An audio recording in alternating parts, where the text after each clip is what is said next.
Ships, volcanoes, and the distant past. That is the theme for this month in December. I'm Quinn Moon, I write queer fairy tales, I read really weird stuff, and this month I want to read over 4,500 pages. And when I talk about ships, specifically polar exploration, so you know it's going to end in a bad story. Every year, I use all of my PTO in the month of December. I take 2 weeks off, and I enjoy the cold weather in Chicago. It's a little toasty in my library because we got the heater on. It's about 20 degrees outside. And I enjoy just 2 weeks of cold weather reading. With a cup of hot tea or a cup of coffee, it's kind of like the ideal state for any reader. And because I'm a little old man, I love reading about polar exploration during this month. So when my partner bought me the Endurance Lego set, because he's amazing, I decided, well, this is as good a time as any to finally read Endurance, as well as maybe another book if I'm lucky. But I had already allocated the second half of December to reading about the deep past. Part of the deep past is studying volcanoes. So it kind of became a hodgepodge theme of ships, volcanoes, and the deep past. So I have 15 books, sort of. I lost count. I have the list of books that I'm going to go through, and I'm going to try to go through them kind of in the chronological order that I'm going to be reading them. But we'll talk about the scheduling of it later because I schedule everything, including everything I read. So first and foremost, I am going to be finishing all of these children's books that I got from my public library. I already have read 2 of them. You would think they'd be quick to get through, but because of my copious notes taking, one book that was like 100 pages, it was a Nat Geo for kids, took me 6 hours. So these have been quicker. You know, that was kind of the big learning curve, the big just brainstorming. So these I should be able to get through actually after I finish recording this video. And I'll be returning these. Volcano research done as far as library books. The other kids' books that I almost just dropped are about the distant past. So these are actually really fun. They're really big. Hold up. And I love the art on them. I mean, that's a creepy looking fish, so it might just be a me thing that I love this creepy art, right? But this is gorgeous. I love it. I don't even know if I'll actually use this, but I want to buy this book. We'll see, right? I actually love buying kids' books because of this. I'll be exploring the deep past, and those books, I have explored the deep past before. That was just an excuse to get some really cool children's books. Is what it is. Totally fine. Every year, for the month of December, for the 2 weeks that I have off, I get Netflix. Now I get Netflix for the entire month, but that's not the point. Last year, I think for the first time, they added Life on Our Planet. So, of course, I immediately went to go out to read the companion book in preparation for this year to annotate the companion book. I am so excited. I already have transparent sticky notes that I'm going to use. I have like a whole setup that I'm going to have. I know the pacing at which I'm going to do it. Each episode is like 45 minutes. So I can reasonably do this during my lunch hour. And I'm just super excited. So this book will kind of be the adult version of these library books. So it's going to be a fun break. In the less picturesque realm of the world, let's jump back to polar exploration now that we got the big picture books out of the way. I will be reading Endurance by Alfred Lansing. Now, I don't know how much you know about the Endurance, but because I have the Lego set, I'm going to do everything in my power to copiously discuss the Endurance. I am super excited because the Endurance Lego set is also to scale. So the little lifeboats are kind of staggering in just the size comparison of what Shackleton did. So I'm going to annotate this so much. I'm so excited. I annotate every single polar exploration book I have because I'm an old man. And I can't wait. I also bought 2 companion books, one for Nat Geographic and then I forgot the other one. 2 large picture companion books to this, which I will also be going through. One of them commemorates the discovery of it, the Nat Geo one, since the Endurance was discovered at the bottom of this ocean like in 2022 or something like that. And because the Lego set came with Shackleton's lifeboat as a little extra, I will be tracking all 4 lifeboats that the Endurance has and whatever happened to them, because the little lifeboat that could is what saved the entire crew from an untimely demise. So I'm really excited about this, and I will talk about the scheduling of when I'm going to read this. In an ideal world, I will also be able to get through The Worst Journey in the World by Apsley Cherry Garrard. Butchered that name. So this talks about the ill-fated expedition of Robert Falcon Scott. Name sounds familiar. I've been reading polar exploration for way too long and not documenting any of it because I'm a scrub. So I'm pretty sure I've read something about this ship at some point. But this has been on my shelf. Normally it would be like not a big deal, but I do have like 15 other books to get through. And this is 550 pages, so it's a bit of a chunky boy to kind of cram in there. But if I'm really aggressive, I should be able to get through both of these in a week. That's very aggressive. I probably won't. This is priority, this is bonus. For the first week that I'm going to be off, this is the priority reading. These guys. I'm finally making a dent on my distant past shelf because they belong right here. Gonna start off with A Very Short History of Life on Earth, 4.6 billion years in 12 chapters by Henry Yee. Very short, very brief. Clearly the 4 billion years of life on Earth could not be covered comprehensively. This will get me a good intro. I already have enough of an understanding, but this will set the tone for the rest of the break. I am so excited. Also, there's a cute mammoth on the cover, so it's really, really cute. That's not why I bought it, but it's a perk. Then, this duology. I actually didn't even realize this was written by the same person until like I bought the second one, and I'm like, oh, look at that. The Rise and Fall of the Dinosaurs, The Rise and Reign of the Mammals. Originally I said The Rise and the Fall, but you know, we haven't fallen yet. Stand by. This is by Steve Bersot.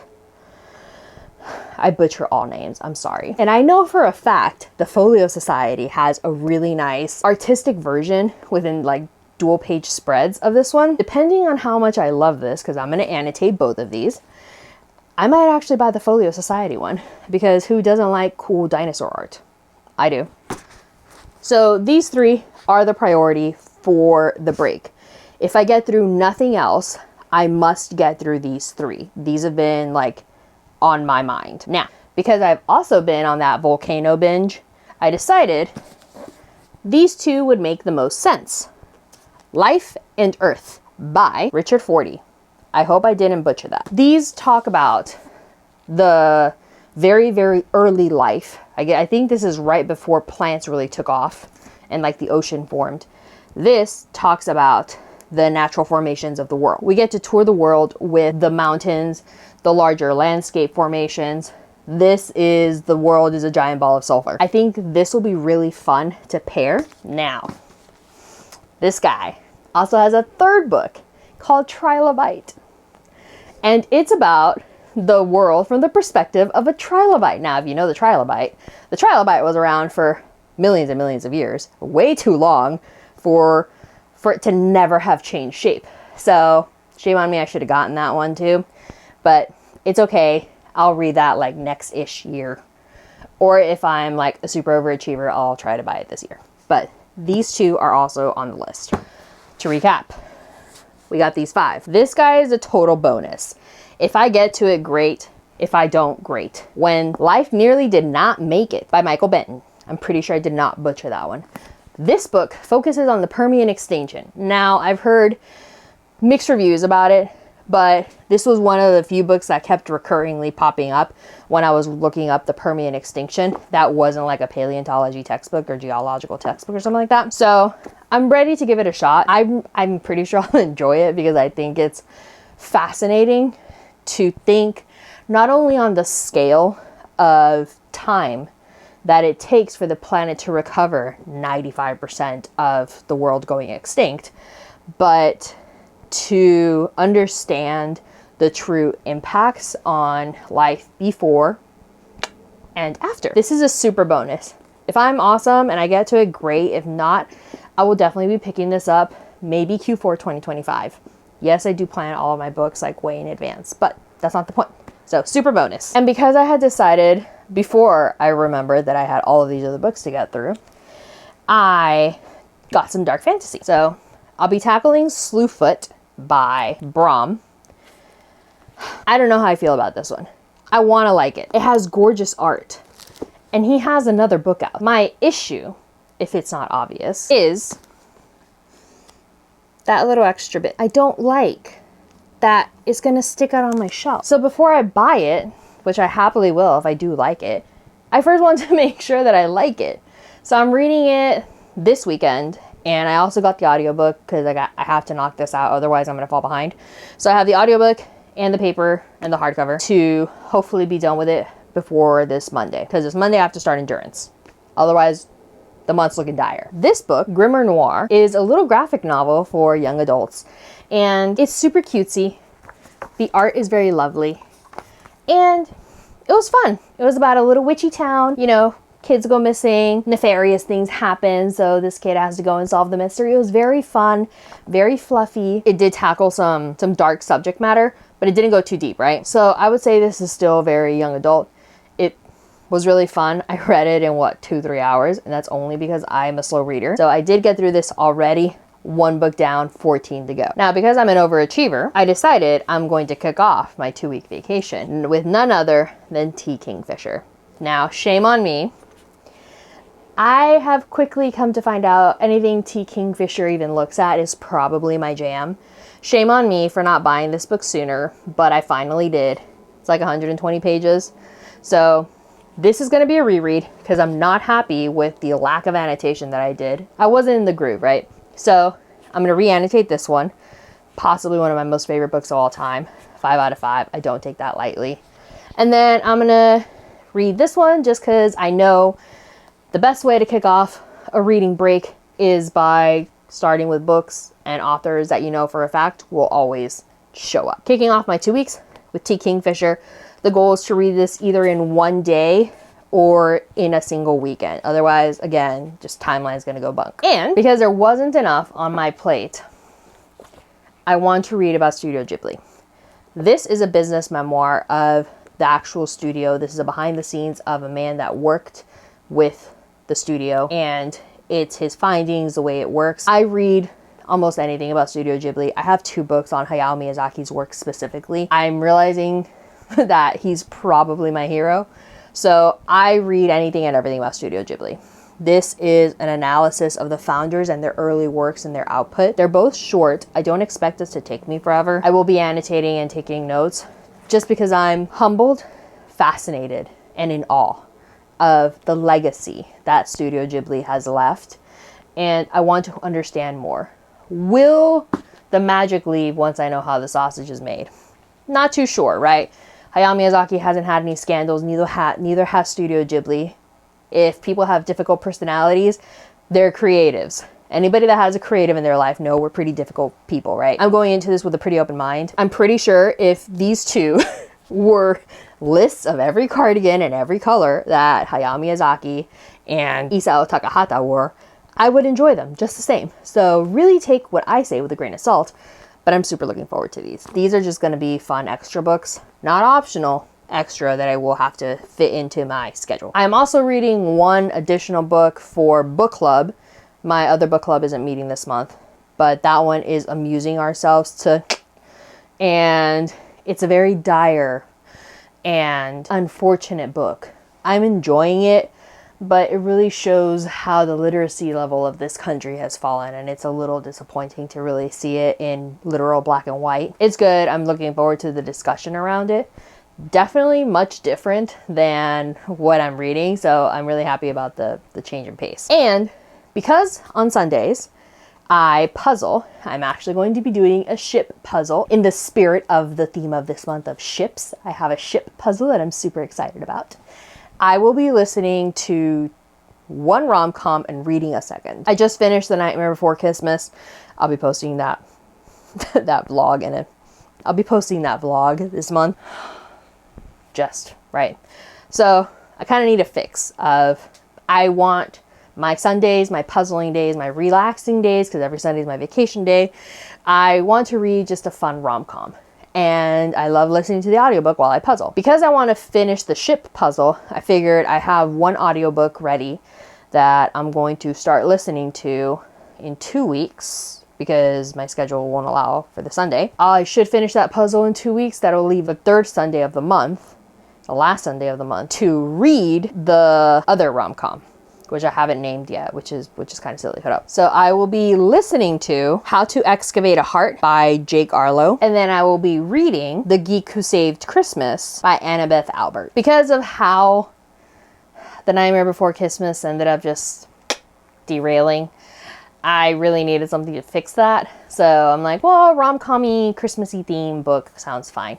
And then the excavation one is about like paleontology. So I'm just like, well, if that does not just fit the bill. So I had to read that one too. That's my list. If I'm counting correctly, those are 15 books that I'm going to be reading, plus 2 extras if I get to them. That is approximately 4,530-ish pages, not counting this one. If I get to this one, it'll be closer to 4,900. Realistically, I'll probably get to the 15 books because of how I'm divvying up my schedule, which, you want to skip this part, it's totally okay, but this is how I'm scheduling my time. This is also just a sketchbook. I'm trying to figure out like my own planner because I have such a weird, hectic reading schedule. So if I do this right, the plan is to read, this is like, what date is today? It's the first week of December, right? Okay, so today I'm going to finish going through the volcano books. It's the goal. That'll get these out the way. Tomorrow, I'll get through these about the distant past. That'll get all the library books for those out the way. I dislike having them out because then I forget and then I have overdue fees and I'm in poor standing and I'm a failure. So no. This weekend, I'm giving myself Saturday and Sunday to read through Slewfoot. It's fairly short. It's fiction. I purposely got the library so I don't annotate it as well. I should be able to get through it in 2 days. That's why I also got the audiobook. So I have options to knock this out because I do want to get to it now. If I don't like it, I will DNF it. I will not persist just because I got books that I really want to read that cannot fall behind. Then next week, Monday through Friday, I'm giving myself a week to read Endurance. In an ideal world, I will at least start this one so that I can push it over into January, since January is a cold month and it's kind of like my go over month. I don't mind pushing this one to January. Hopefully I can get this started. I'll finish this one next week because I have to. Then the weekend of the 14th, I'm reading this. In an ideal world, I read these in one day so that Sunday I can start my audiobook rom-com. Now, the week of the 16th to the 20th is when things start getting a little crunchy. Because of the schedule that I've given myself, I'm pretty sure in those 5 days, I can read these 3 books. So I should be able to definitely get through 2 of these, hopefully a 3rd. If the stars align, I'll be able to start a 4th, but we don't want to set ourselves up for failure. Haha. That weekend, to give myself just a palate cleanser, I want to read these 2 in a single day. So that's a little aggressive. I'm a slow reader. That's a lot to read in one day, but I'm going to try. Then that Sunday, continue my audiobook rom-com, finish it up, finish the puzzle. Then the following Monday, tackle these 2. If I can, I'll start this one. Or, depending on how time goes and time allows, or doesn't, might repick this one up if I've already started it. If I haven't, then it's kind of up in the air. But if I make good timing with these 2, I will pick up either one of these or continue the one that is already started, which would be the Polar Exploration book. This brings us to the final Sunday of December, which will be dedicated to The Geek Who Saved Christmas, which I don't have. It will arrive in the mail. While all of this is happening, I will be annotating this during the evenings. This is my relaxation. This is me watching, listening to Morgan Freeman narrate the history of life on Earth and just taking notes and thinking about the history of life. This is just gonna be like my fun side project. I think I have a solid plan, solid strategy. I think I can do it as long as I don't get distracted. Now, in addition to all of this, I'm also doing like writing and other jazz, but that's a whole other video. That is my TBR for the month. 15 books plus 2, so 17 total. Minimum of 4,500 pages. I think I can do it. I will be vlogging, actually. I don't know if I'll vlog on a weekly basis. That might be better since I do read multiple books a week. I'm still testing out how to vlog, but that's what I'm reading. I'm doing a staycation. I guess I should have started with that. I'm not leaving for my vacation. I stay home, sit on my couch, and I read. Let me know what you're reading this month. It's probably more exciting than my nonfiction History of Life on Earth books, but I would love to know what you're reading. What do you recommend? Have you read any of the books that I have? Are you also a little old soul and you can recommend any books on the deep past, on paleontology, on geology, on any of that. Just fun jazz. Like, I will also take physics books recommendations. I mean, physics is going to be allocated for April, but I will take recommendations to build the backlog. Like I said, I plan my books out way in advance. That's it for today. Very long video. Super happy I got this out of the way because I really need to start documenting like my reading. I will let you know at the end of December, did we hit the mark or not? And as the vlog goes, I'm sure it will be very obvious if I'm going to make it or not. Let me know what you're reading. Can't wait to hear from everybody. This is super fun for me, and it's just like, I finally get to talk to somebody nonstop about books and they won't get annoyed because you guys can just click away. So this is the only thing to keep me sane right now, especially when I'm reading 4,500 pages in 30 days. Less than that, 28. It's okay. We'll get it done. I'll see you in the next video. Bye.